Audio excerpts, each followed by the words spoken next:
এ বন্ধু বন্ধু, আরে বেটা তুই এনে বই রইছ বেটা। হেরা টিকটক বানায় সবাই ভাইরাল হয়ে যেতেছে। আমার চিনা জানা অনেকটি লোক ভাইরাল হয়ে গেছে টিকটক বানায়। ল যাই টিকটক বানাই গা, তুই এনো খেরস। মেজাজটা খারাপ হইতেছে, তুই আবার কইতে আইস সামনে আমার ইন্টার পরীক্ষা। কি এর টিকটক মিকটক আলাপ করস? কি এর টিকটক মিকটক?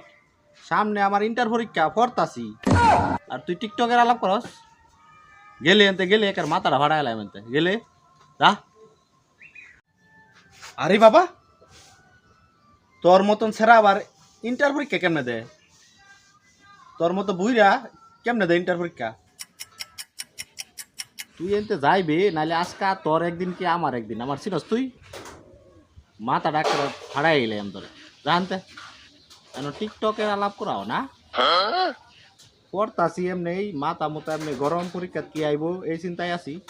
আর হ্যাঁ লইছি অনেক টিকটক লইয়া। আচ্ছা আচ্ছা আমি যাইতাছি, সেতিস নাই রুম সেতিস না, আমি যাইতাছি কারো পরে দেইস, পরে কিন্তু তুই ফস্তাইবি। পরে যদি না ফস্তাইলে পরে কইস আমার কথা। আচ্ছা গেলাম আমি। এই এই হুন হুন হুন হুন, এই কি এর টিকটক মিকটক রে? বুঝলাম না কিছু বিষয়টা, কি এর টিকটক? আরে বেডা মানছে ওখানে টিকটক বানায় সারা বাংলাদেশ বেবি ভাইরাল। টেহা কামাইতাছে টিকটকে ভাইরাল, সবাই চিন্তাছে মানছে গিয়া তাকর লগে ছবি তুলে।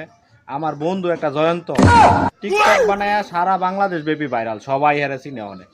টেহাও কামাইতাছে, পড়ালেখা হইরে কিছু হইতো না। উঠ। তাই নাকি? কি কস? তো পড়ালেখা করার কোনো দরকারই নাই। ল যাই টিকটক বানাই গেল, ল ল ল। ওট উঠ উঠ উঠ, ল যাই টিকটক বানাই গা।